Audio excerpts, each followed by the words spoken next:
تاجیکستان صاحب استقلال. امروزه با 5 زبان برنامه‌های تاجیکستان سرزمین تشخص‌های کارزار ننگ و ناموسی پیشرفت و ترقیات و فتح و نصرت ملت تاجیک ملت فرهنگی و حمایت مردم و ثبات مهمترین امکانات در 4 فصل سال برای سیر و اقتصادی، سیاحت، صنعتی و کشاورزی آزمون‌های جمهوریوی، راهنمای جامعه خانه امید تاجیکان دنیا. ما تاجیکستانی آزاد و صاحب اختیار.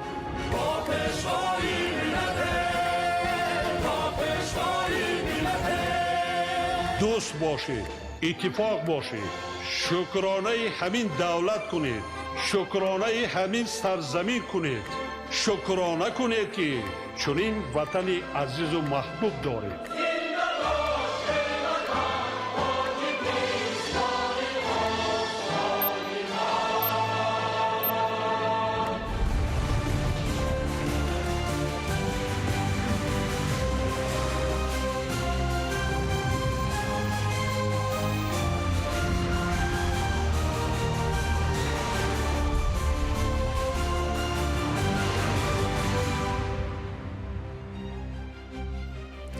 ассалому алайкум бинандагони гиромӣ.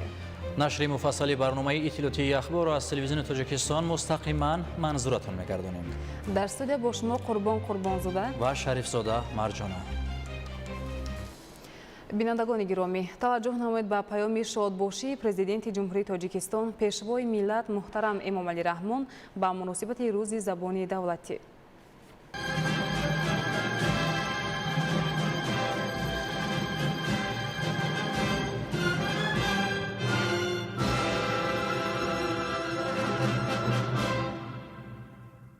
هموطنان عزیز، همه شما را به افتخار روز زبان دولتی که از جمله مقدسات و رکنهای اساسی دولتداری ملی تاجیکان، اینچنین گرانبهاترین یادگار اجداد آریایی ما می باشد، صمیمانه تبریک می گویم.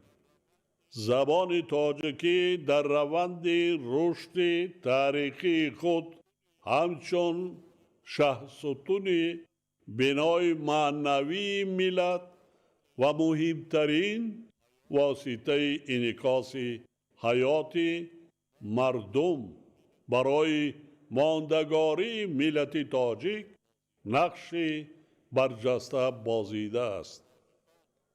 یعنی تاجیکان راهی طی کرده خود را در خاطره تاریخی خویش محض به وسیله زبان مادری حفظ کردند. در طول تاریخ زبان فارسی در تاجیکی با فشار و تهدیدهای زیاد روبرو گردیده است، ولی ابرمردان سیاست و علم و فرهنگ در تمام دوره‌های تاریخ برای نگهداری آن تلاش و کوشش‌های زیاد به خرج دادند.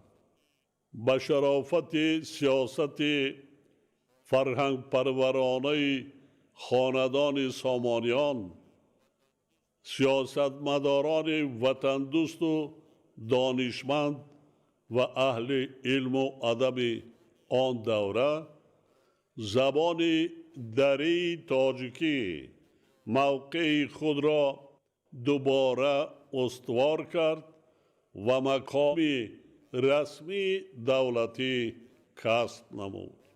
سامانیان با فراهم آوردن شرایط مساعد برای پیشرفت علم و فرهنگ و ادبیات رشد زبان تاجیکی را تأمین کردند. به عباره دیگر، زبان ادبی تاجیکی محض در دوران سامانیان تشکل یافت و اساس تمام معیارهای آن گذاشته شد. این معیارها در دوام زیاده از 1000 سال، یعنی تا امروز، سفته و استوار گردیده برای رشد زبان تاجیکی در شکل خطی و شفاهی خدمت کردند. قابل ذکر خاص است که معیارهای زبان ادبی تاجیکی از عهد سامانیان تا امروز با تغییرات خیلی کم دچار گردیدند. دانشمندان اعتراف کردند که چنین پدیده در نظام زبانهای دنیا کم نظیر می باشد. سامانیان همچون خاندان ملت دوست و وطن پرور مقام زبان تاجیکی را چون زبان رسمی استوار کرده اساسهای سیاسی انکشاف آن را فراهم ساختند. عالمان و دانشمندان و شاعران و نویسندگان تاجیک از آن روزگار تا امروز برای رشد و تکامل زبان مادری خود آثار علمی و ادبی پرغناوت نوشته زمینه‌های ماندگاری آن را تامین نمودند. زبانی که در سرگه رشد آن استاد رودکی قرار داشت و حکیم ابوالقاسم فردوسی امکان داد که شاهنامه به زوال خود را تألیف نماید. ابو علی ابن سینا، ابو ریحان بیرونی، عمر خیام و صدها نفر عالمان و دانشمندان دیگر شکوه و جلال زبان تاجیکی را به اهل عالم معرفی کردند. مولانا جلال الدین بلخی مثنوی معنوی و غزلیات دل آشوب خود را که امروز جهانیان آن را با نام دیوان کبیر میشناسند و میخوانند ایجاد کرد. عبدالرحمن جامی با آثار منظوم و بهارستان به خزانش شکوه زبان تاجیکی را بالا برد. سیدا و احمد دانش، استاد صدرالدین عینی و بزرگان دیگر با اثرهای بلند مضمون خود برای پایداری زبان تاجیکی کارهای شایسته تاریخی را انجام دادند.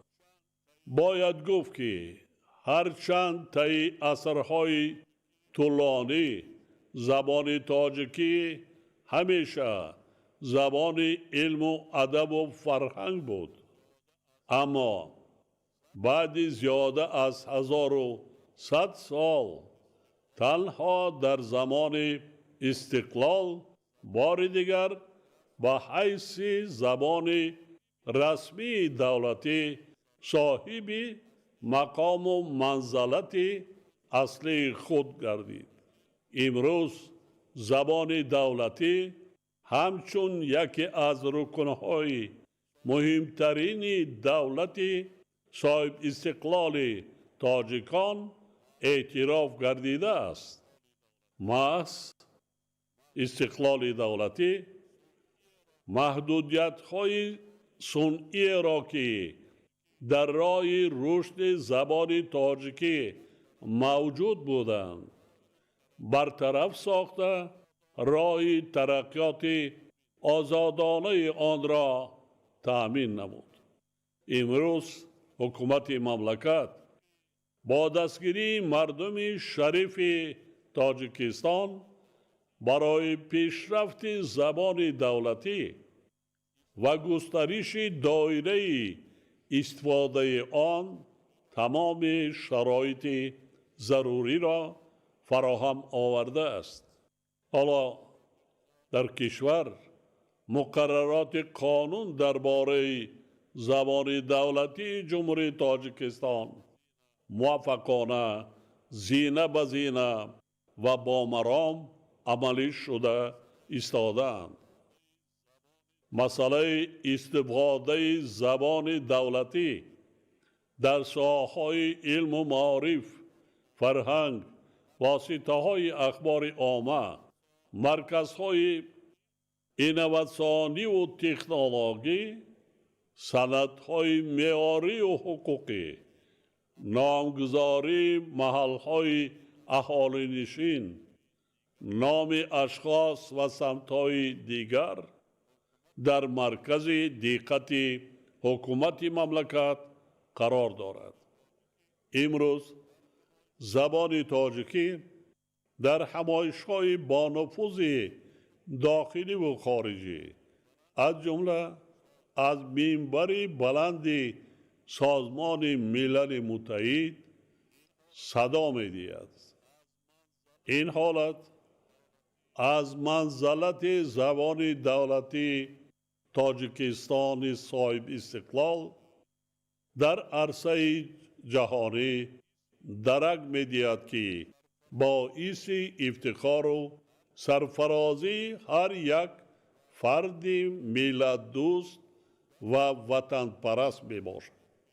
در برابر این باید گفت که حفظ اصالت زبان ملی در زمان جهانی شوی با سرعت، انتشار بی‌سابقه اطلاعات گوناگون، رشد تکنیک و تکنولوژی‌های اطلاعاتی و ارتباطی و تأثیر فرهنگ و زبان‌های بیگانه یکی از وظیفه‌های مهم به حساب می‌رود.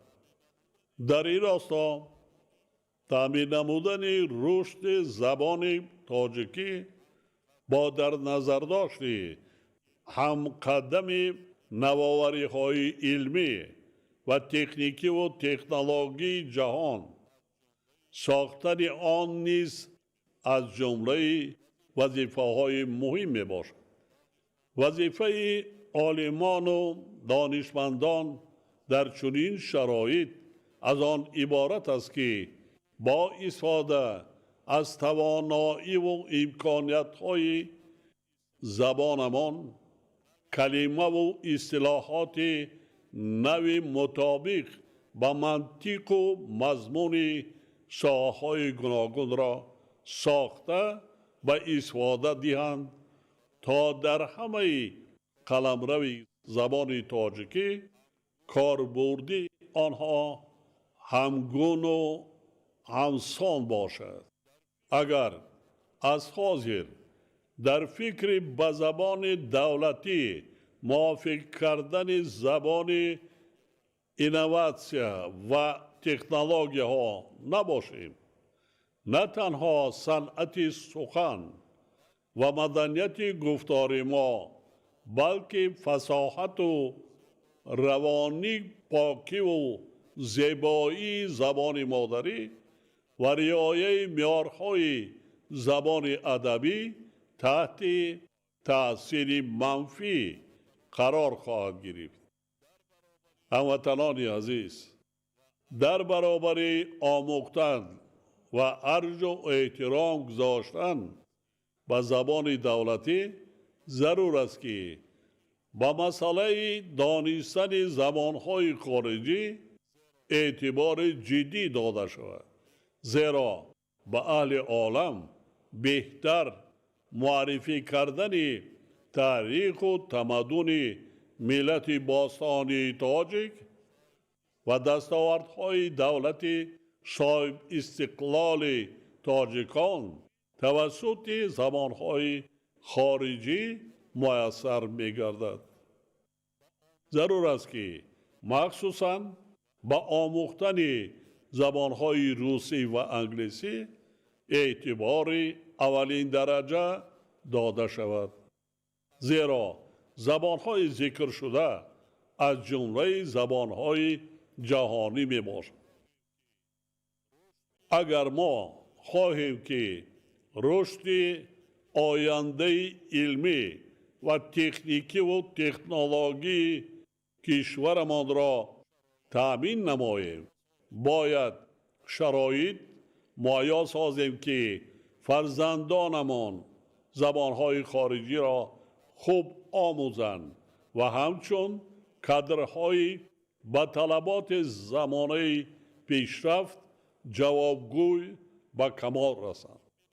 در برابر این تاکید می نمایم که آموختن زبانهای خارجی توسط زبان دولتی و به درجه اعلی دانستن آن به راه مانده شود. همچنین ما باید به کتابخوانی توجه دائمی دهیم، زیرا خواندن کتاب در نوبت اول باعث بالاروی سطح زباندانی، معرفتناکی و وسیع گردیدن جهانبینی انسان می‌گردد. اطمینان دارم که هر یک فرد آگاه و با ننگ ناموس ملت تاجی در آینده نیز به خاطر حفظ زبان دولتی پاک و به آلایش نگاه داشتن آن و وسعت دایره استفاده زبان شیرین و شاعرانه تاجیکی سعی و تلاش میکند. همچنین اهل علم، ادیبان و هنرمندان تاجیک باید تجربه و عنعنه‌های نیک نیاگان خویش را در سمت نگهداری و ماندگاری زبان مادری خود ادامه داده در تحکیم و تکمیل آن سعی باز هم بیشتر گذارند. همیشه در خاطر باید داشت که زبان ما مثل ملت ما یکی از کهن‌ترین زبانهای دنیا بوده. تاریخ و میراث فرهنگی مردم باستانیمان از جمله نوروز را با گذشته بیش از 6000 ساله آن در خود انعکاس کرده است و تا زمان ما رسانیده است. نوروز دیگر رسم و آیین‌ها و سنت و عنعنه‌های ملی ما مثل محبت به وطن و مادر در مغز جان ما جای گرفتند و ما باید آنها را احتیاط کنیم و رشد دهیم.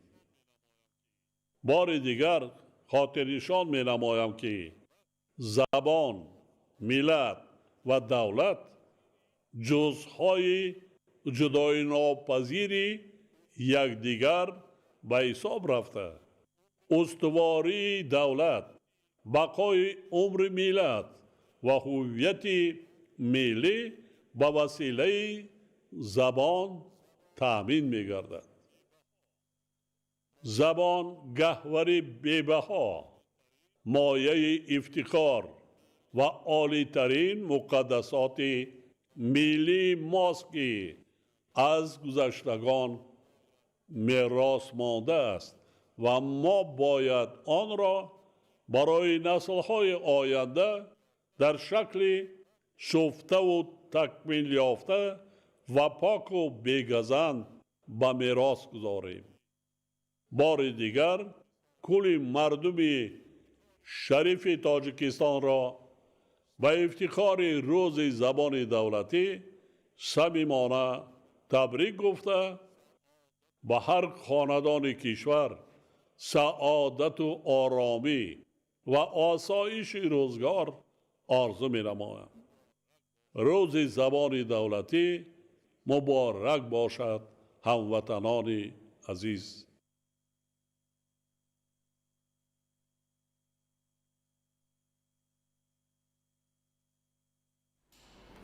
امروز در تئاتر دولتی اکادمی اپرا و بالت به نام صدرالدین عینی مراسم جایزه سپاری به غالبان آزمون جمهوری تاجیکستان وطن عزیز من برگزار شد. همکاران ما گزارش آماده کردند.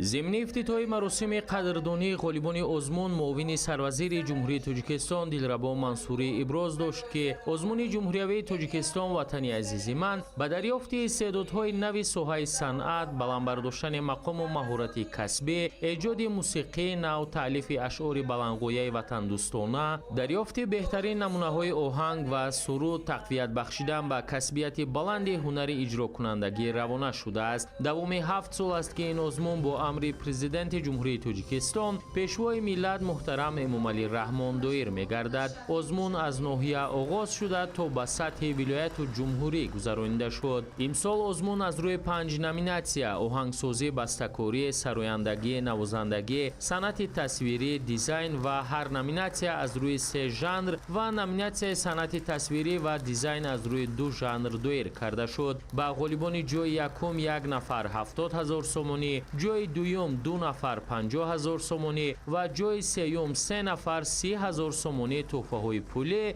و دیپلم تقدیم کرده شدند. از ناحیه مسجد با افتخار اظهار می‌نمایم که در چنین آزمون پرشرف اشتراک نموده سزاوار جای اول گردیدند.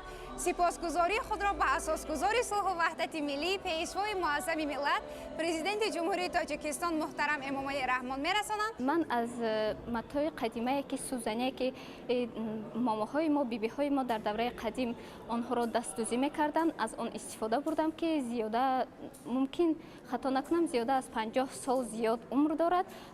آن را من با طرح نوی زمانوی پیشنهاد گرداندم و خوشبختانه در دور جمهوری جای یکم را سزاوار گردیدم.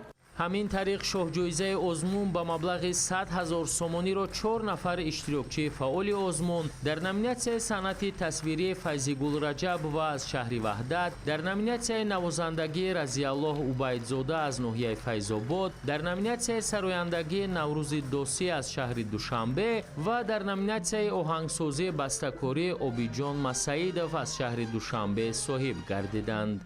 این باعث سرفرازی و خوشنودی من است که امروز در نامیناسیای صنعت تصویری در آزمون جمهوری تاجیکستان وطن عزیز من اشتراک کرده سزاوار شاه جایزه گردیدم. من میnnadاری خودم را با پیشوای ملت اساسگزار صلح و وحدت ملی محترم امامعلی رحمان میرسانم که برای ما نورسان و جوانان چنین آزمون‌های را تشکیل می‌نمایند که ما هنر و استعداد و ملکه خودمان را در سطح بین المللی معرفی میکنیم. این بار اول من است که در این آزمون اشتراک میکنم. من در ژانر مینیاتوره در موضوع نیروگاه برقی آبی راغون کار ایجادی خودم را تصویر نمودم. برنده شاه جایزه آزمون جمهوری تاجیکستان وطن عزیز من در سال 2025 میباشم و من اولا میناداری خود را به پیشوای ملت محترم امامعلی رحمان برای راه اندازی نمودن چنین یک آزمون‌های بسیار هم بلند میرسانم. هیچ مهنت به ثمر نمیماند و آن نفری که از صدق کوشش میکند البته یک روز نه یک روز پاداشش را میگیرد. در آزمون تاجیکستان وطن عزیز من در نامیناسیای آهنگسازی بسته‌کاری شهر اکادمی اشتراک نموده و امروز صاحب شاه جایزه گشتم. در دور یکم آزمون من یکی از پیسایی که خودم ایجاد کرده بودم با نام ای تاجیکستان پیشنهاد نموده بودم. در دور دوم پیسای رقص برای ارکستر سازهای خلقی پیشنهاد نموده بودم و در دور سوم اوورتور برای ارکستر سیمفونی پیشنهاد نمودم و با همین اثرا صاحب شاه جایزه گشتم. طبق نظامنامه آزمون امسال برای برگزاری آزمون از حساب مبلغ‌های فوند ذخیروی پرزیدنت جمهوری تاجیکستان 7,670,000 سومانی جدا گردید. اینچنین با آموزگارانی که شاگردان آنها در آزمون جایهای یکم، دوم و سوم را صاحب شده‌اند 20,000 سومانی مکافات پولی و افتخارنامه تقدیم گردید. دیگر اشتراکچیان فعال آزمون با افتخارنامه سرفراز گردانیده شدند. غالبان آزمون حقوق اشتراک در چاره‌بینی‌های سطح جمهوری و بین المللی را پیدا نموده به مکتب‌های میانه مخصوص موسیقی، کالج موسیقی و مکتب عالی موسیقی، کنسرواتوریا به طریق صحبت به طور رایگان و به سپردن امتحان قبول کرده می‌شوند.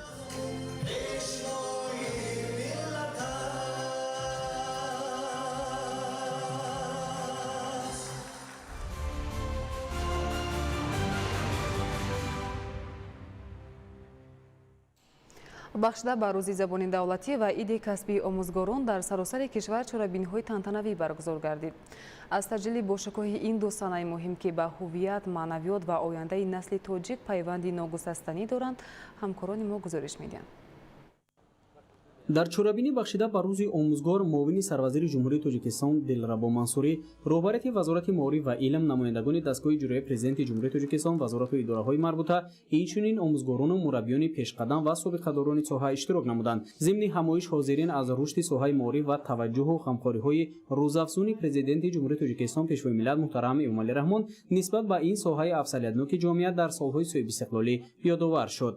иброз гардид ки барои таъмини рушди устувори соҳаи маориф ҳукумати мамлакат маблағгузории ин соҳаи калидиро сол ба сол зиёд намуда, барои кормандони соҳа ва омӯзгорону хонандагон шароити хубу муосири кору зиндагӣ ва таълиму тарбияро пайваста фароҳам меорад. таъкид карда шуд ки давоми солҳои соҳибистиқлолӣ музди меҳнати кормандони соҳаи маориф 21 маротиба баланд бардошта шуд. аз 1 сентябри ин сол маоши кормандони соҳа боз ҳам ба андозаи 30% зиёд гардид ки ин шаҳодати возеҳи дастгириҳои ҳукумати кишвар дар ин самт дониста мешавад. дар идомаи чорабинӣ ҳамчунин ғолибони озмунҳои ҷумҳуриявии омӯзгори сол ва мураббии сол эълон ва бо мукофотҳои пулӣ, дипломҳои фахрӣ ва тӯҳфаҳои хотиравӣ қадрдонӣ шуданд.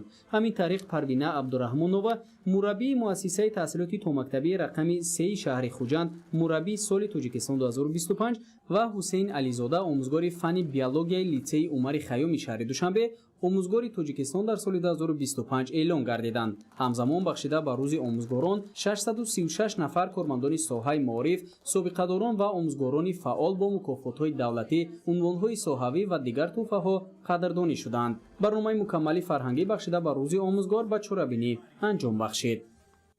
аҳли маориф ва роҳбарияти мақомоти иҷроияи ҳокимияти давлатии ноҳияи Исмоили Сомонии пойтахт таҷлили рӯзи забони давлатӣ ва рӯзи омӯзгорро дар муассисаи таҳсилоти миёнаи умумии рақами 8 бо шукӯҳ ва шаҳомати бисёр баланд таҷлил намуданд. дар ҳамоиш таъкид карда шуд ки забон пояи асосии миллат ва воситаи интиқоли дониш, фарҳанг ва арзишҳои маънавӣ мебошад. омӯзгор бошад шахсе маҳсуб мешавад ки ин забон ва донишро ба наслҳои оянда бегазанд бурда мерасонад. гиромидошти забон ва омӯзгор дар як рӯз тасдиқи он аст ки миллат бе забон ва бе муаллим наметавонад рушд кунад ва ояндаи пойдор дошта бошад. гуфта шуд ки ин рӯз на танҳо як сана дар тақвим, балки рӯзест барои ба ёд овардани бузургии шахсиятҳое ки бо меҳру муҳаббат ва дили соф рисолати олии омӯзгориро бар дӯш доранд.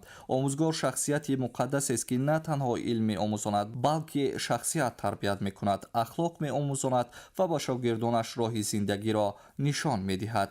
ҳамчунин дар ин рӯз аз ҷониби масъулин идея аз муаллимон ва собиқадорони соҳаи маориф ҷиҳати тарбияи шоистаи шогирдон, раҳнамоии ҳадафмандонаву арзишманди насли наврас дар роҳи дӯстдоштани меҳан, иштироки фаъолонаи шогирдон дар озмуну олимпиадаҳои ҷумҳуриявиву байналмилалӣ ва ишғоли ҷойҳои ифтихорӣ дар онҳо бо сипосномаву медалҳо ва дигар тӯҳфаҳои хотиравӣ қадрдонӣ карда шуданд. қисмати фарҳангии чорабинӣ бошад шукӯҳу шаҳомати ҳамоиши рӯзи забони давлатӣ ва рӯзи омӯзгорро дар муассисаи мазкур боз ҳам афзунтар намуд.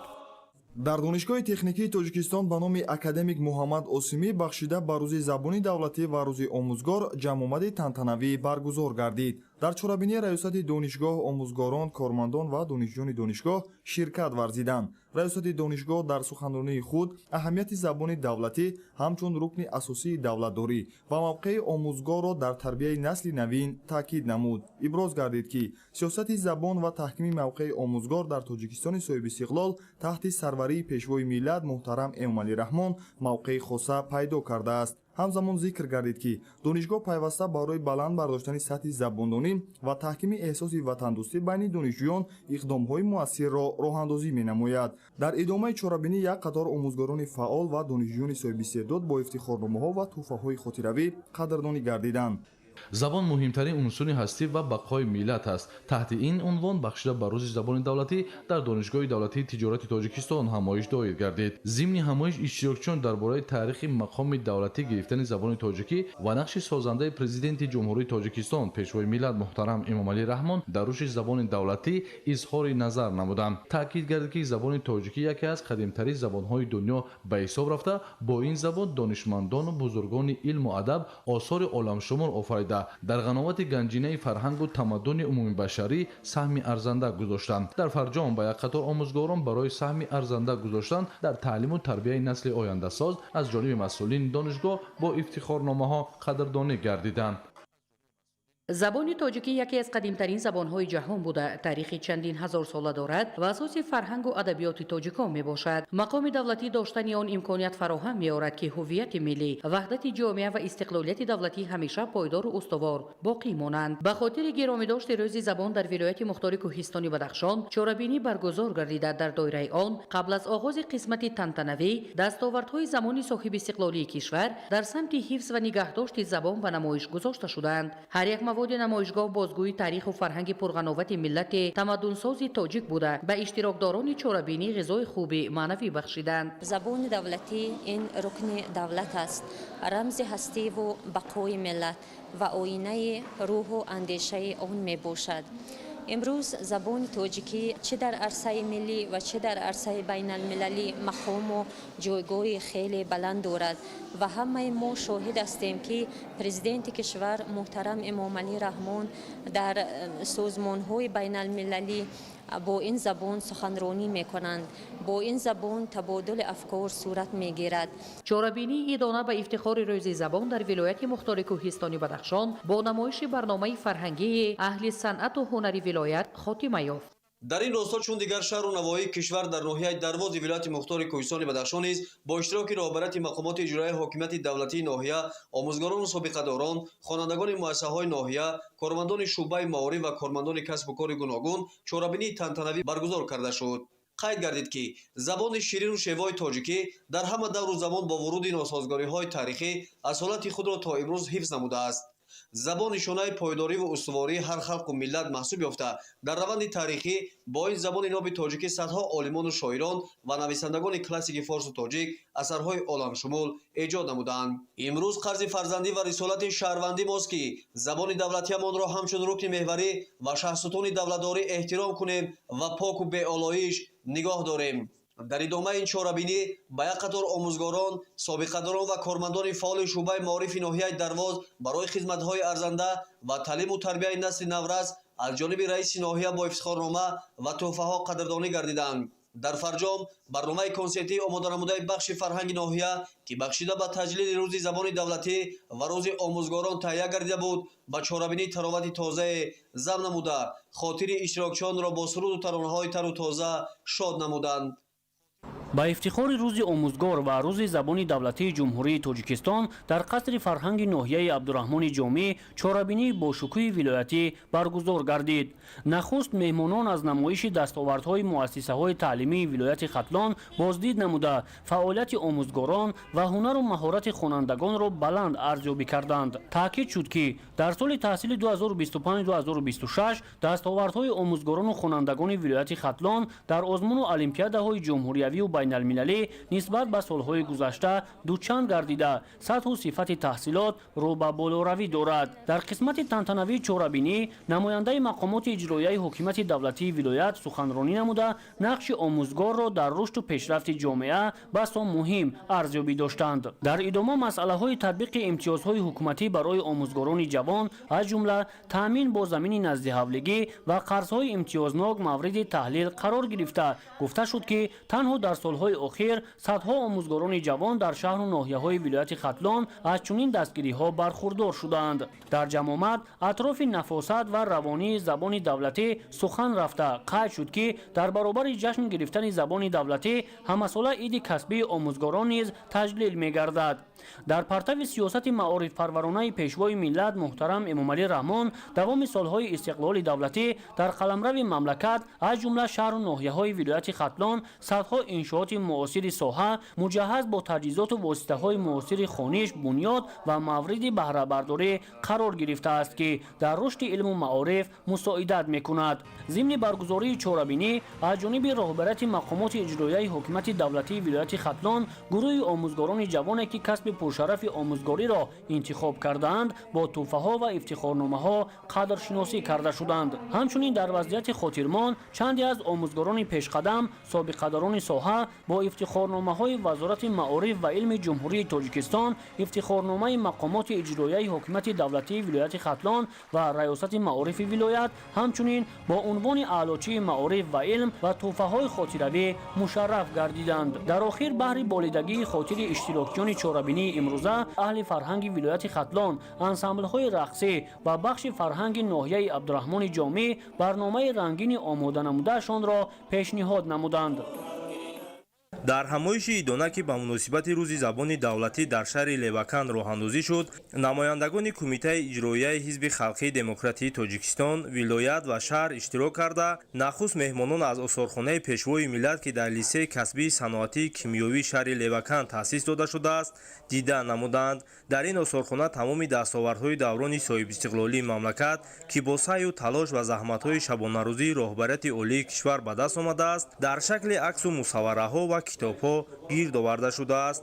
ҳамзамон дар ин рӯз донишҷӯёну устодони донишкадаи байналмилалии леваканд маҳсули эҷодиву ҳунармандии хешро ба намоиш гузоштанд ки меҳмонон ба ҳунару дониш ва истеъдоди зеҳнии онҳо баҳои баланд доданд. бо такя аз дастгириҳои ғамхоронаи пешвои муаззами кишвар бахшида ба имрӯз ба як зумраи ятимони кул тӯҳфаҳои идона тақдим карда шуд. дар ин замина бо мақсади ошноӣ пайдо кардан аз рафти омӯзиши донишҷӯёни ин боргоҳи илму маърифат, намояндагон аз якчанд факултаҳои ихтисосии донишкада боздид ба амал оварданд. зимни ҳамоиши идона таҳти унвони забони давлатӣ омили ҳастии миллат аст. таъкид карда шуд ки забони тоҷикӣ дар тӯли таърихи ҳастии хеш ҳамчун пурарзиштарин падидаи фарҳангии тоҷикон симои миллати кӯҳанбунёди моро ба таври шоиста муаррифӣ намудааст. роҳбарияти мақомоти иҷроияи ҳокимияти давлатии шаҳри левакан дар суханронии хеш иброз намуд ки забон ҳамчун воситаи асосии омӯзиши таърих ва фарҳангу тамаддуни миллат дар инъикоси воқеаҳои ҳаёти ҷомеа нақши муҳим дошта,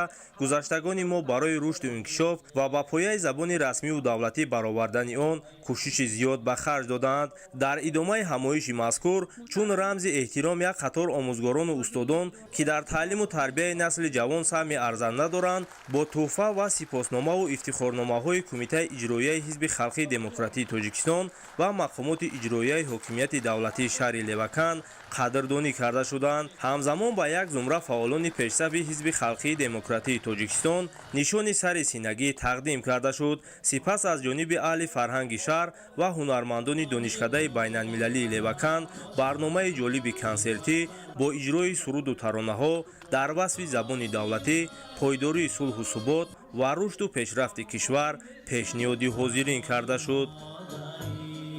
бахшида ба рӯзи забони давлатӣ ва рӯзи омӯзгор дар қасри фарҳанги шаҳри Кӯлоб чорабинии бошукӯҳ баргузор гардид ки дар он сокинону фаъолон, адибону ашхоси касбу кори гуногун, омӯзгорону донишҷӯёни донишгоҳҳо, коллеҷҳо, муассисаҳои таълимӣ ширкат намуданд.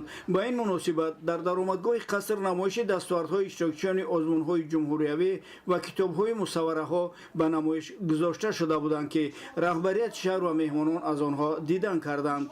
зимни баромадҳо оиди забони давлатӣ қайд гардид ки забони нови тоҷикӣ марҳилаҳои гуногуни инкишофи худро аз сар гузаронидааст. азбаски аҷдодонамон дар тӯли ҳазорсолаҳо ин забонро нигоҳ доштаву то замони мо расонданд, мо ҳам ба наслҳои оянда ин сарвати бебаҳоро бояд ба мерос гузорем.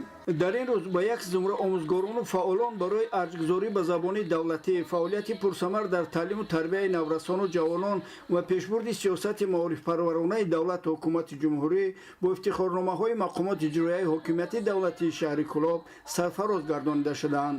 суруду таронаҳои дилошуби аҳли фарҳанг пешкаши тамошобинони сершумор гардид. дар коллеҷи политехникии ноҳияи данғара бахшида ба бузургдошти рӯзи забони давлатӣ ҷамъомад доир гардид ки дар он масъулини мақомоти иҷроияи ҳокимияти давлатӣ, кормандони касбу кори гуногун, аҳли омӯзгорону касбомӯзони муассисаи мазкур иштирок намуданд.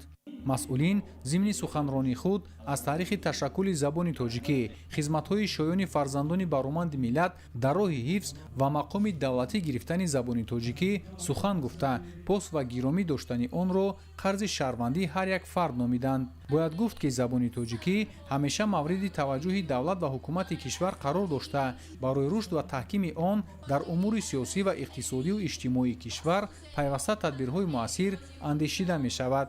дар вазъияти муносиб чанде аз фаъолон ва омӯзгорони муассисаҳои таълимии ноҳия ҷиҳати фаъолияти назаррас бо сипосномаву ифтихорнома ва дигар ҷоизаҳо қадршиносӣ гардиданд. қироати шеъру тарона дар васфи забони тоҷикӣ ки аз ҷониби хонандагон пешкаш гардид маҳфили имрӯзаро зиннати дигар бахшид. дар қисмати фарҳангии чорабинӣ имрӯза бошад ҳунармандони шӯъбаи фарҳанги ноҳия бо суруду таронаҳои дилнишин дар васфи забониноби тоҷикӣ ва ватандӯстӣ хотири ҷамъомадагонро болида намуданд. рӯзи забони давлатиро ҳайати устодону донишҷӯёни донишгоҳи давлатии тиббии хатлон ҳам дар сатҳи баланд таҷлил намуданд. зикр гардид ки ба шарофати иқдом ва ормонҳои неки шахсиятҳои барҷастаи таърихӣ забони тоҷикӣ дар се давра мавриди таваҷҷӯҳи амиқ ва сарпарастӣ қарор дошт. давраи аввал ба асри 10, давраи дуюм ба ибтидои садаи 20 ва давраи сеюм ба замони истиқлолияти давлатии тоҷикистон иртибот дорад. ҳарчанд дар ин марҳилаҳои таърихӣ шахсиятҳои зиёди бароманд дар самти тозагии забони тоҷикӣ ва мавқеъ пайдо кардани он саҳм гузоштаанд, аммо дар ин раванд хизматҳои исмоили сомонӣ, устод Садриддин Айнӣ ва пешвои муаззами тоҷикон Эмомалӣ Раҳмон шоиставу мондагор аст. баъд аз баромадҳои пурмуҳтаво дар вазъияти тантанавӣ чанде аз омӯзгорони донишгоҳи давлатии тиббии хатлон ҷиҳати фаъолияти назаррас дар ин муассиса бо сипосномаҳо қадршиносӣ гардиданд. дар охири ҳамоиши имрӯза дастаи ҳунарии дурахшони донишгоҳи давлатии тиббии хатлон бо рақсу сурудҳои дилнишин ки тараннумгари меҳру садоқат ба ватан буд хотири иштирокчиёнро болида гардониданд. ҳамчунин устодону донишҷӯёни муассисаи давлатии донишкадаи байналмилалӣ данғараи муассисаи давлатии донишгоҳи байналмилалии сайёҳӣ ва соҳибкории тоҷикистон бахшида ба бузургдошти рӯзи забони давлатӣ ва рӯзи омӯзгор маҳфили хотирмон баргузор намуданд. зикр гардид ки забони тоҷикӣ мероси таърихии тоҷикон аст. дар даврони истиқлолият забони модари мо ба кулли симои худро дигаргун намуда ба забони тавонои расмиву давлатии ҷумҳурии соҳибистиқлоли тоҷикистон табдил ёфт. дар ин давра барои рушди ҳамаҷонибаи забони давлатӣ қонуни ҷумҳурии тоҷикистон дар бораи забони давлатии ҷумҳурии тоҷикистон қабул гардид. ба хотири татбиқи ин қонун ниҳоди нав кумитаи забон ва ислоҳоти назди ҳукумати ҷумҳурии тоҷикистон таъсис дода шуд. имрӯз дар шаҳри леваканд бахшида ба рӯзи омӯзгор чорабинии тантанавӣ баргузор гардид. пеш аз оғози чорабинӣ дастовардҳои хонандагону омӯзгорон ба намоиш гузошта шуда фаъолияти маҳфилҳои расомӣ бофандагии ҳунарҳои мардумӣ ва технологияи иттилоотӣ ба иштирокчиён муаррифӣ карда шуд. таъкид гардид ки дар сиёсати маърифпарваронаи пешвои миллат муҳтарам Эмомалӣ Раҳмон омӯзгорон мавқеи хоса доранд ва тамоми ғамхориҳои ҳукумати кишвар ба рушди соҳаи маориф равона шудааст. дар ҷараёни чорабинӣ ба як зумра омӯзгорони фаъол нишони аълочии маорифи ҷумҳурӣ ва сипосномаи мақомоти иҷроияи маҳаллӣ супорида шуд. ба таъкиди масъулон омӯзгорон ҳамеша дар маркази таваҷҷӯҳ қарор дошта барои баланд бардоштани мақоми онҳо иқдомҳои пайваста роҳандозӣ мегарданд. барномаи фарҳангии идона низ ки мақому манзалати омӯзгорро тараннум мекард ба иштирокчиён пешкаш гардид. инчунин ба муносибати рӯзи омӯзгор дар ноҳияи пай низ чорабинии идона баргузор гардид. зимни баргузории чорабинӣ иброз гардид ки омӯзгор дар ҷомеа ҳамчун тарбиятгари насли оянда мақому манзарати баланд дорад. дастгирии пайвастаи соҳаи маориф ва қадрдонии омӯзгорон аз сиёсати маорифпарваронаи пешвои миллат муҳтарам Эмомалӣ Раҳмон шаҳодат медиҳад. дар идома собиқадорон омӯзгорон ва кормандони соҳа бо нишони ифтихорӣ ифтихорнома сипоснома ва тӯҳфаҳои хотиравӣ сарфароз гардонида шуданд. барномаи фарҳангии кӯдакону наврасон ва ҳунармандони маҳаллӣ пешниҳоди ҳозирин гардонида шуд. чорабинӣ нишонаи арзгузорӣ ба заҳмати омӯзгорон ва эҳтиром ба нақши созандаи онҳо дар ҷомеа гардид. бахшида ба рӯзи забони давлатӣ дар ноҳияи Хуросон чорабинии фарҳангӣ баргузор карда шуд. таъкид гардид ки дар фарҳангу тамаддуни халқу миллатҳо аз ҷумла тоҷикон забони модарӣ зербинои ҳуввияти миллӣ ва омили аслии ҳифзи он мебошад. забони модарии миллати тоҷик ширину шево ва шоирона буда дар тӯли ҳазорсолаҳо донишу маърифати андӯхтаи мардумро дар худ нигоҳ доштааст. маҳз истиқлоли давлатӣ барои дурахши дигарбораи яке аз муқаддасоти миллии мо забони тоҷикӣ ва рушду такомули он заминаи мусоид ва имкониятҳои фаровон муҳайё намуд. ҳамчунин ба ҷавонон таъкид карда шуд ки дар сатҳи олӣ донистани забони давлатӣ ва поку беолоиш нигоҳ доштани он яке аз муҳимтарин вазифаҳои ин қишри ояндасози ҷомеа мебошад. дар ноҳияи ҷаббор расулов ба муносибати рӯзи забони давлатӣ ва рӯзи омӯзгорон чорабинии тантанавӣ баргузор гардид. қисмати аввали ҳамоиш ба гиромидошти рӯзи забони давлатӣ бахшида шуд. иштирокдорон иброз доштанд ки ҳадафи ин ҷашн аз як тараф гиромӣ доштани забони тоҷикӣ ва аз ҷониби дигар мусоидат ба густариши доираи истифодаи он ва татбиқи муқаррароти қонун дар бораи забони давлатӣ мебошад. зеро рушду инкишофи забони давлатӣ қабл аз ҳама аз амалӣ гардидани талаботи қонуни зикршуда вобаста аст. барои ҳар як фарди ҷомеа донистани забони тоҷикӣ арҷгузорӣ ба миллат ва гузаштаи хеш аст. бо назардошти ин таъкид гардид ки забони модарӣ хишти нахустини пойдевори кохи миллат ва яке аз рукнҳои асосии давлатдории миллӣ мебошад. дар ноҳияи ҷаббор расулов чорабинӣ ба муносибати рӯзи омӯзгорон ҳам дар сатҳи баланд доир гардид. иштирокдорон бо ёдоварӣ аз суханҳои президенти мамлакат иброз доштанд ки пешаи омӯзгорӣ муқаддастарин касби рӯи олам аст. таъкид гардид ки ҳоло дар 38 муассисаи таҳсилоти миёнаи умумӣ, як муассисаи таҳсилоти ибтидоӣ, як муассисаи давлатии литсей барои хонандагони болаёқат, як гимназия, як мактаб кӯдакистон ва як муассисаи таҳсилоти миёнаи умумии хусусии ноҳияи ҷаббор расулов 1885 омӯзгор фаъолияти босамар доранд. ҳоло омӯзгорони ноҳия ба таълиму тарбияи 31572 нафар хонанда машғул буда насли наврасу ҷавонро барои фаҳмидани мафҳуми баланди инсонӣ чун адолат, меҳнат, ватандӯстӣ ва худогоҳӣ омода месозанд. дар чорабинӣ иброз гардид ки давоми 2 соли охир дар ҳудуди ноҳия чандин муассисаҳои нави таълимӣ, синфхонаҳои иловагӣ бунёд гардида, ҳамзамон биную иншооти мавҷудаи соҳа таъмир ва бо ашёву лавозимоти илмомӯзӣ муҷаҳҳаз карда шуд. ин тадбири муҳим дар ҳамаи ҷамоати шаҳраку деҳоти ноҳия дар ҳоле амалӣ гардид ки дар муассисаҳои таълимӣ норасоии ҷои нишаст ва камбуди аёнияту лавозимоти илмомӯзӣ ба назар мерасид.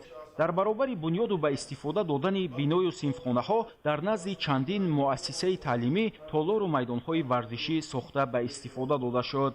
дар идомаи ҳамоиш ба як зумра фаъолон ва пешсафони соҳаи маориф мукофоту унвонҳои соҳавӣ ва тӯҳфаҳои мақомоти иҷроияи ҳокимияти давлатии ноҳияи ҷаббор расулов тақдим карда шуд. чорабинии тантанавӣ ба ифтихори рӯзи забони давлатӣ ва рӯзи омӯзгорон дар ноҳияи ҷаббор расулов бо барномаи рангину пурмуҳтавои консертии ҳунармандон хушу хотирмон идома ёфт.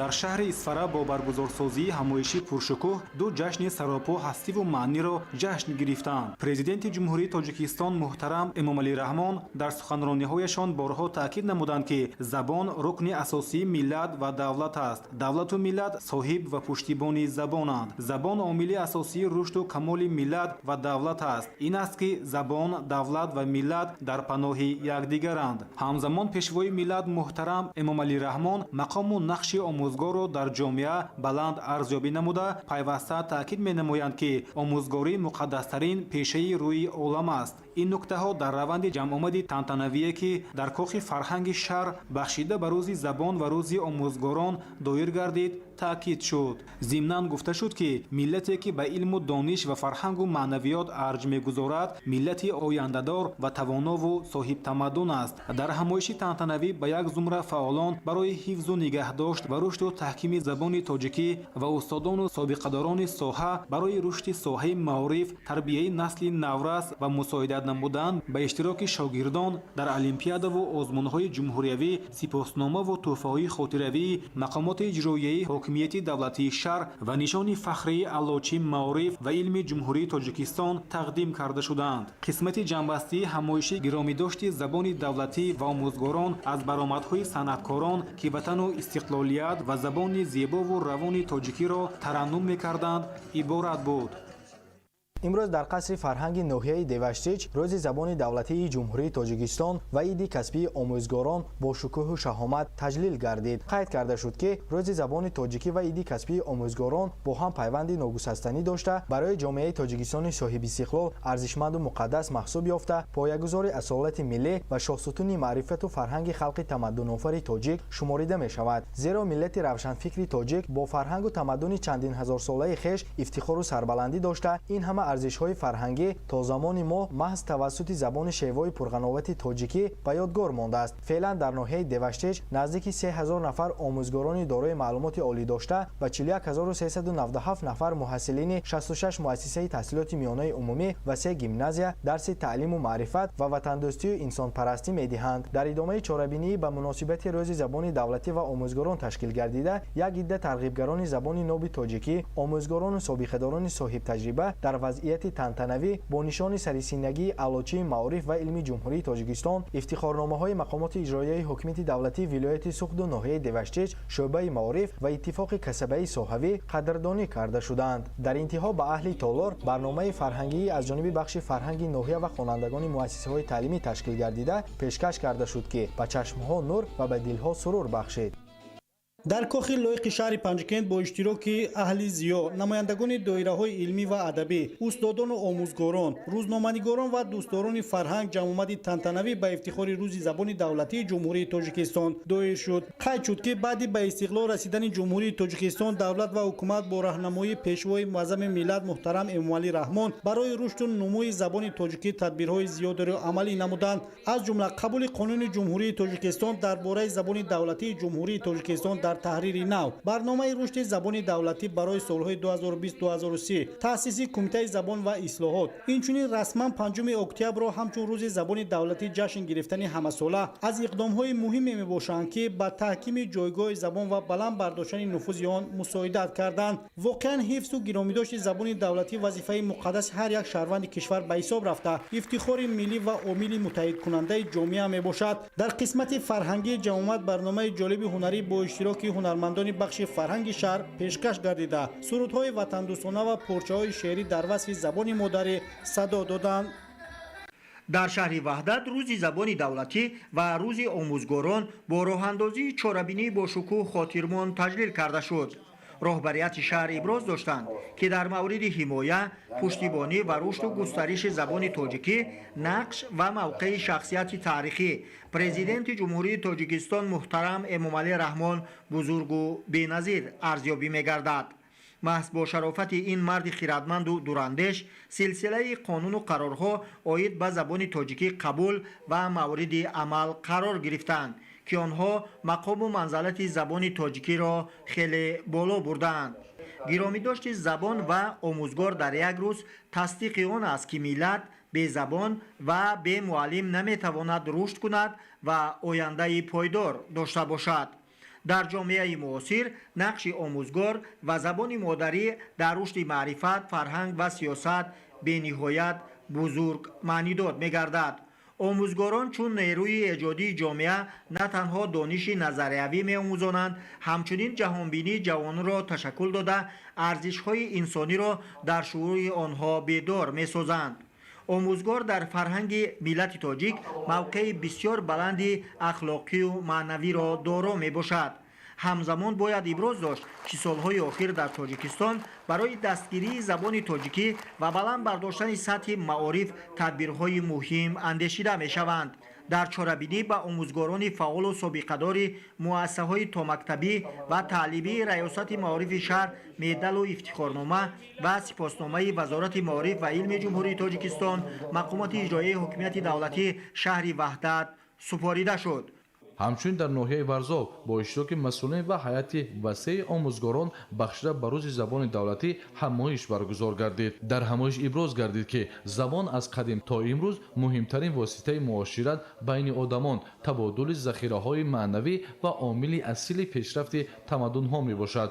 дар чорабинӣ зикр гардид, ки қудрати забон қудрати миллат ва намунаи олии дараҷаи рушди диалектикии ҳаёти сиёсию фарҳангии он давоми ҳазорсолаҳо мебошад. тавре президенти ҷумҳурии Тоҷикистон пешвои миллат муҳтарам Эмомалӣ Раҳмон дар муқаддимаи китоби худ забони миллат ҳастии миллат таъкид намуданд, танҳо забон аст, ки дар ҳама давру замон таърихи воқеӣ ва ростии миллатро дар ҳифзи худ нигоҳ медорад.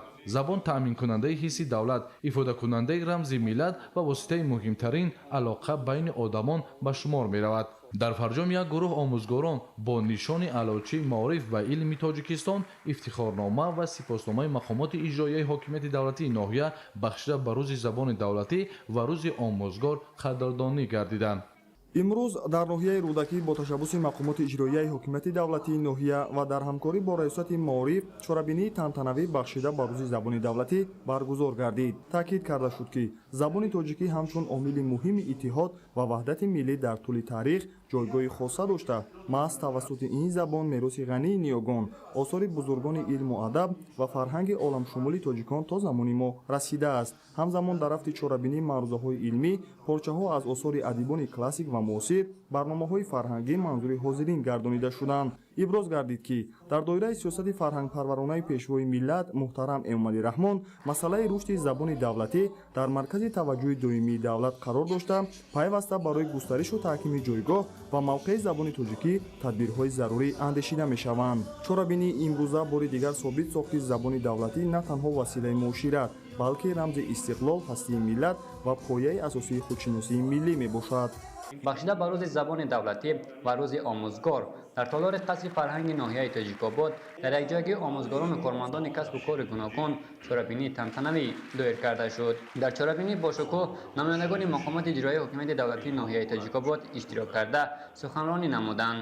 дар вақти баромади маълумотчиён қайд карда шуд ки забони давлатӣ яке аз арзишҳои бузурги миллӣ ва пояҳои давлатдории миллӣ, гузашта аз ин нишонаи возеҳи истиқлолияти сиёсӣ ва таҷассумгари таърихи пуршебу фарози халқи тоҷик маҳсуб мешавад. дар парҷоми суханронҳои чорабинӣ доир гардида ба як қатор хонандагони фаъол ва омӯзгорон сипосномаву ифтихорномаҳои мақомоти иҷроии ҳокимияти давлатии ноҳия тақдим карда шуд.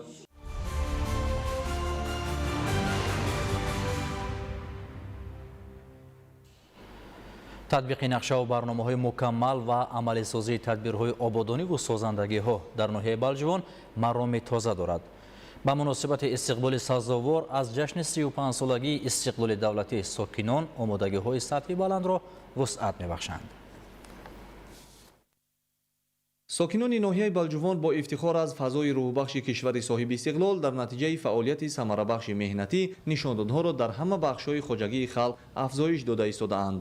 айни замон талошу заҳматҳои сокинони ноҳия баҳри омодагии сазовор ба истиқболи ҷашни пурифтихори миллӣ 35-умин солгарди истиқлоли давлатӣ равона гардидааст. طبق معلومات وابسته به استقبال جشن 35 سالگی استقلال دولتی در ناحیه بلجوان بنیاد 257 انشاءات نقشه‌گذاری گردیده تطبیق زیاده از 200 لایحه آن با جلب مبلغ‌های غیر بودجتی در نظر داشته شده است. از شمار انشاءات جشنی تاکنون 180 انشاءات مورد بهره برداری قرار گرفته است که 70% اجرای نقشه را تشکیل می‌دهد. همه آن دستاورد و پیشروی‌هایی که ساکنان ناحیه بلجوان با آن نائل گردیدند محض ثمره استقلال دولتی میباشد. امروز ساکنان ناحیه با شکرگزاری از ثمره استقلال یکدلانه در آبادانی ناحیه سهمگذاری کرده ایستادند.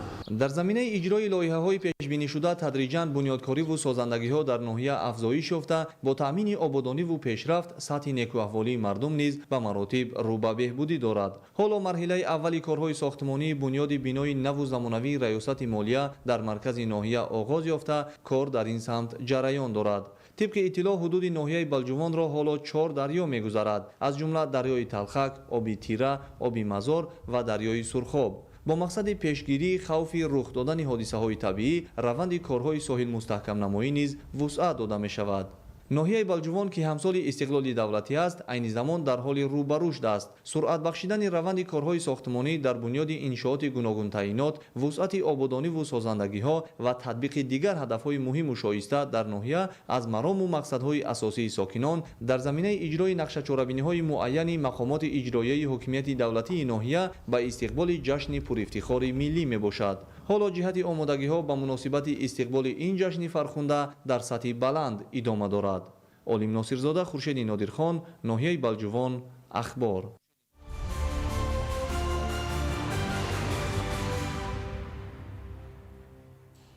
در ناحیه باباجان غفورов و مسچوغ از جانب کارمندان ریاست اگنتی نظارت دولتی انرژتیکی نزد پرزیدنت جمهوری تاجیکستان در ولایت سوق ضمن گذراندن کارهای نظارتی و فهماندهی اید به استفاده درست و سرفکنانه نیروی برق چند حالت ویران نمودن طلبات قانون آشکار کرده شد.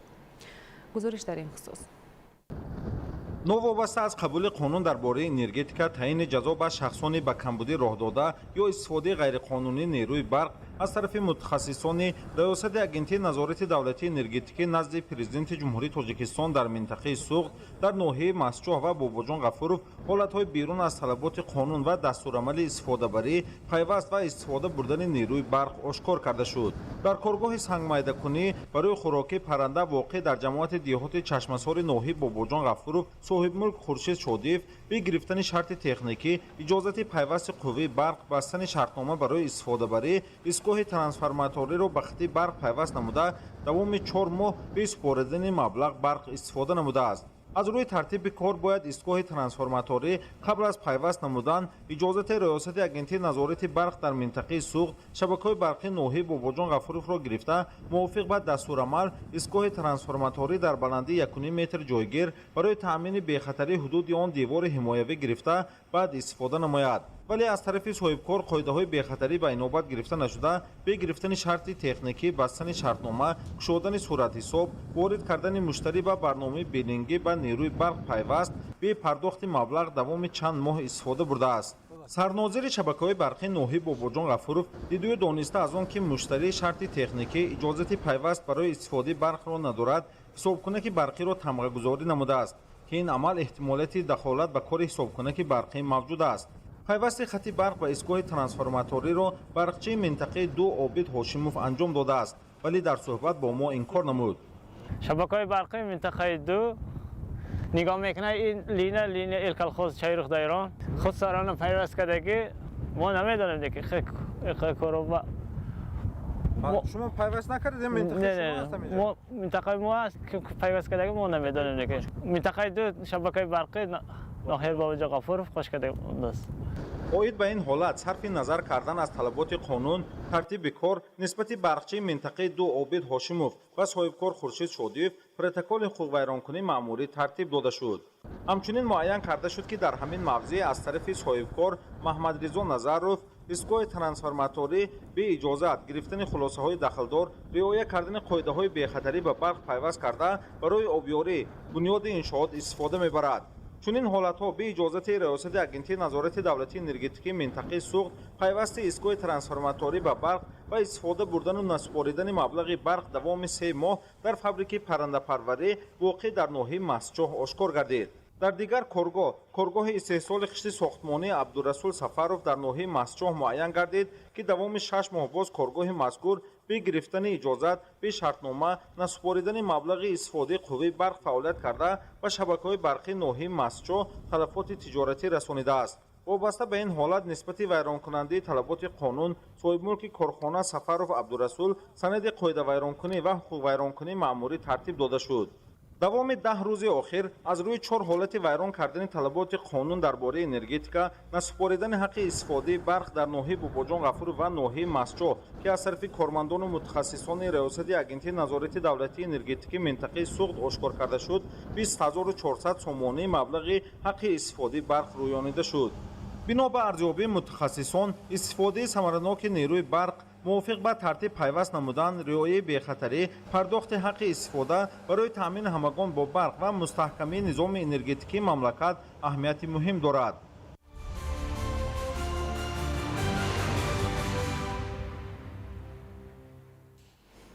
дар ноҳияи рӯшони вилояти мухтори кӯҳистони Бадахшон бо васеъ намудани масоҳати замини киш таваҷҷӯҳи хоса зоҳир гардида мутобиқи нақша дар соли равон дар ноҳия дар майдони 1602 гектар кишти зироати гуногун гузаронида шудааст. кишоварзон ба ҷамъоварии ҳосил машғул буда дар баъзе хоҷагиҳо кишти тирамоҳӣ ба роҳ монда шудааст. моҳираи тоҳир гузориш медиҳад. соҳаи кишоварзӣ аз самтҳои калидии ҳукумати мамлакат маҳсуб ёфта рушди он ба беҳбудии рӯзгори сокинон мусоидат мекунад.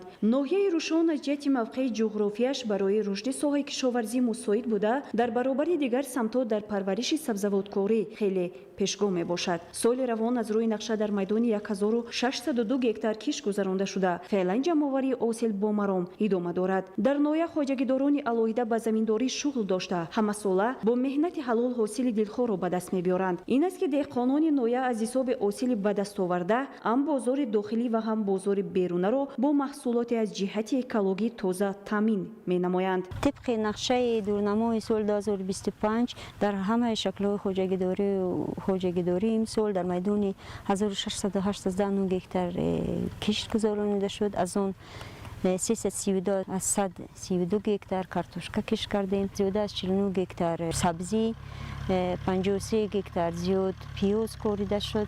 لبلبون زیاده از 15 هکتار و زیاده از 4 هکتار کشتی کدو گذرانده شده است. در ناحیه روشن 92 گرمخانه عین حال فعالیت کرده ایستادند که در میدان 13 هکتار تشکیل می‌دهد. ساکنان نوحه خوب درک میکنند که دوست داشتن زمین، استفاده ثمرناک آن بهترین راه رهایی از بحران مالی و کم نمودن مهاجرت مهنتی است. در این زمینه امروزها در ناحیه روشن خودجگی‌های دهقانی تأسیس داده شدند که در پیشبرد فعالیت کشاورزی نقش بارز می‌گذارند. تأسیس گرمخانه یک رکن مهم پیشرفت ساحه کشاورزی در ناحیه میباشد که عین حال 92 عدد گرمخانه در قلمرو ناحیه فعالیت کرده ایستادند. در همه گرمخانه‌ها صاحبکاران پومیدور، بادرینگ، بلغاری و دیگر نمود سبزوات کشت کرده ایستادند. حال حاضر در بعضی گرمخانه‌ها با کشت دوم و سوم و حتی کشت چهارم اقدام می‌گیرند که این خود از توجه بیش ساکنان به ساحه کشاورزی و رونق دادن زراعتکاری گواهی می‌دهد. ساکنان جماعت نظرشاه دادخدایف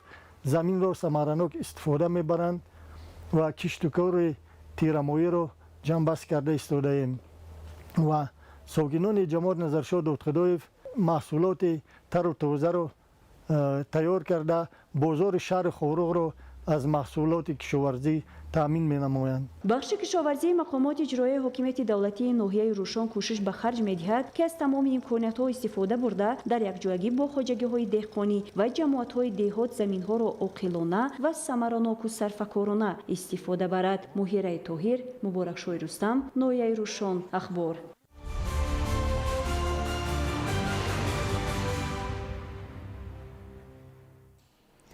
дар баландкӯҳои ноҳияи тоҷикобод ҷамъоварии ҳосили картошка оғоз гардид. хоҷагидорон бояд аз майдони зиёда аз 2000 гектар ҳосили ин намуди маҳсулоти ниёзи аввалро ҷамъоварӣ намоянд. гузориши Наврӯзшоҳи Азизулло. дар баландкӯҳои ноҳияи тоҷикобод ҷамъоварии ҳосили картошка оғоз гардид. ҳарчи зуд корҳои саҳроӣ вобаста ба ин шабу рӯзро ба анҷом расонидан аз хоҷагидорон масъулияти баландро талаб мекунад.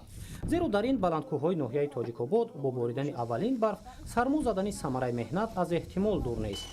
агар дар фасли баҳор фаъолияти мутахассисони мақомоти иҷроияи ҳокимияти давлатии ноҳияи тоҷикобод дар якҷоягӣ бо хоҷагидорон барои саривақт бо риояи агротехникаи кишт анҷом додани корҳои саҳроӣ равона шуда буд, ҳоло мақсад зуд ва беталаф ҷамъоварӣ кардани ҳосил арзёбӣ мешавад.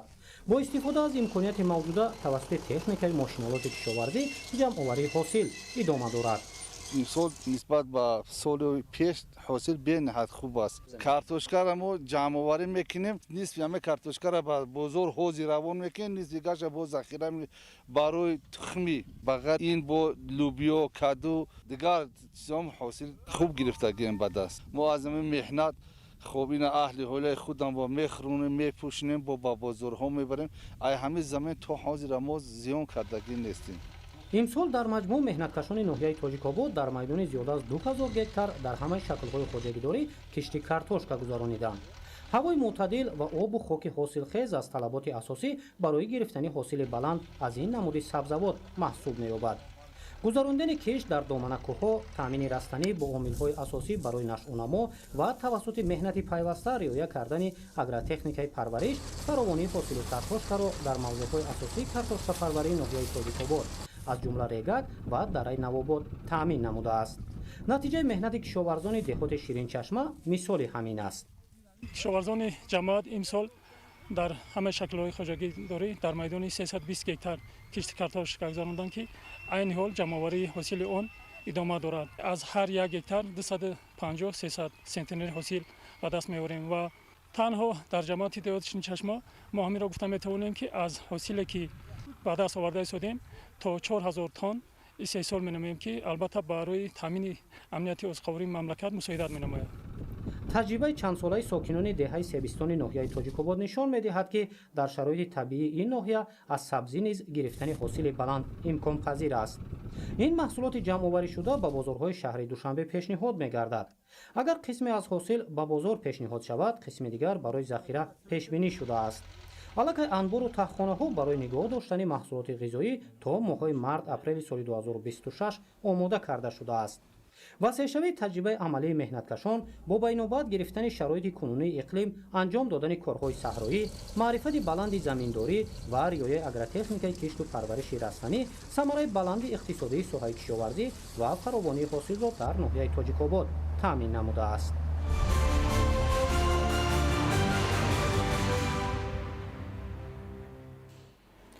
کشاورزان ناحیه فیض‌آباد نیز با جمع‌آوری کارتوشکا آغاز نمودند. آنها مقصد دارند که این موسم حاصل فراوان به دست آورده در تأمین طلبات بازار استعمالی حصه‌گذاری نمایند. گزارش در این خصوص. майдони 2 гектар картошкаи киштнамудаи саҳмдорони хоҷагии деҳқонии умеда дар ноҳияи файзобод самараи хуб ба бор овард. майдони заминҳои фаровон аз ҳосили картошка гузашта аз ин боре ҳам кишт нагардида ва бекорхобида ба шумор мерафт. саҳмдорони хоҷагии деҳқонии умеда дар мавзеи кӯҳдомани зиёда аз 18 000 метр дур аз деҳаи дурахшон заминҳои солҳои сол бекорхобида тавассути қубурҳо аз масофаи 3 километр об оварда дар ин мавзеъ бори аввал картошка кишт намуда ҳосили фаровон ба даст оварданд. хоҷагии деҳқонии умеда аз соли 1991 фаъолият дорад. дар заминҳои бекорхобидае ки чандин солҳо бекор хобида буданд, истифода намебурданд, мо ба кор дароварда заҳмати бисёр кашида ҳосилнокии картошкаро ғаларо зиёд кардем. меҳнати пурсамар ва ҳосили баланди картошкаро дар ноҳияи файзобод имсол саҳмдорони хоҷагии деҳқонии умеда ба даст оварданд. тухмии картошкаи нави покистонӣ ба иқлими заминҳои кӯҳдомани ноҳияи файзобод мутобиқ омили фаровон ҳосилӣ гардида аҳли заҳмати хоҷагии деҳқонии умеда аз 1 гектар 700 центнерӣ ҳосил ба даст оварда дастовардҳои аҳли заҳмат дар ҷодаи боғдорӣ, чорводорӣ, моҳипарварӣ шоиста арзёбӣ мегардад. бештари заминҳои дар ихтиёрдоштаи саҳмдорони хоҷагӣ ҳамчун заминҳои ғайрикишоварзӣ маҳсуб ёфта саҳмдорон давоми 2 соли охир майдони 3 гектар заминҳои мазкурро ба гардиши кишоварзӣ ворид намуда ҳосили дилхоҳ ба даст оварданд. майдони боғҳои фаровон аз ҳосили навъҳои гуногуни себи аҳли заҳмати хоҷагии деҳқонии умеда ки айни замон ҷамъоварӣ гардида истодааст харидорони зиёд дорад.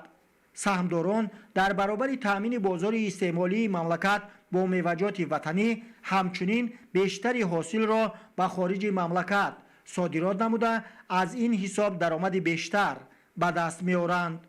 оянда ҳам ҳадафи кишоварзони хоҷагии мазкур заминҳои бекорхобидаро ба гардиши кишоварзӣ ворид намуда ҳосили бештари картошка ва мева ба даст оварда бо ин васила дар таъмини амнияти озуқавории мамлакат саҳми арзанда гузоштан мебошад. маҳмадалӣ абдукарим, аюби маҳмурод, файзобод, ахбор.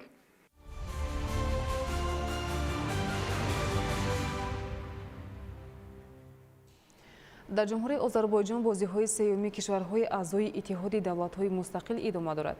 дар ин мусобиқа варзишгарони тоҷик имрӯз аз рӯи намуди варзиши карате аз худ маҳорати хуб нишон дода ба даври баъдӣ роҳат гирифтанд. гузориш дар ин хусус. шаҳри менгачевики ҷумҳурии озарбойҷон яке аз дигар маконҳои баргузории сеюмин бозиҳои кишварҳои аъзои иттиҳоди давлатҳои мустақил мебошад. дар ин макон варзишгарон аз рӯи намуди варзиши карате ва тегвандо вете байни ҳам рақобат менамоянд. варзишгарони тоҷик имрӯз 2 нафар дар вазнҳои гуногун аз рӯи варзиши намуди каратедо бо рақибони худ вориди майдон шуданд ва ба даврҳои баъдӣ роҳ хат гирифтанд.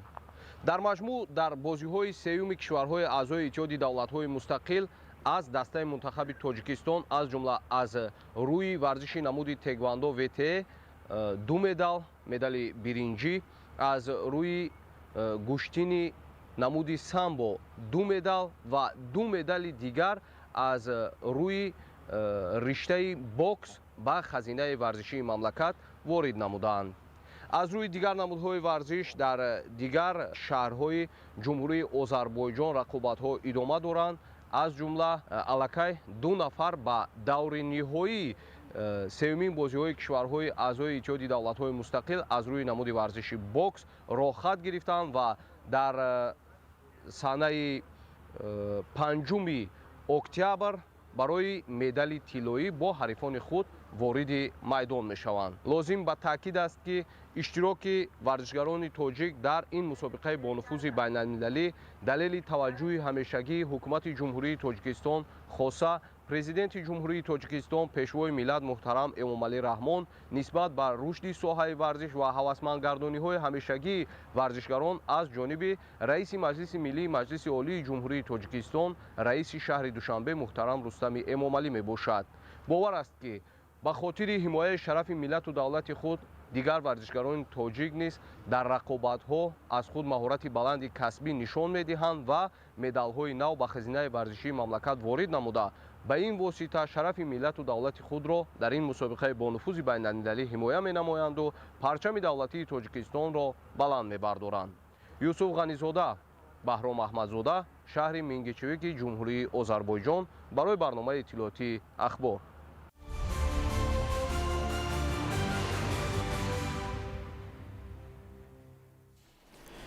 бинандагони гиромӣ, дар ҳамин ҷо нашри муфассали барномаи иттилоотии ахбор ба анҷом мерасад. хайр саломат бошед.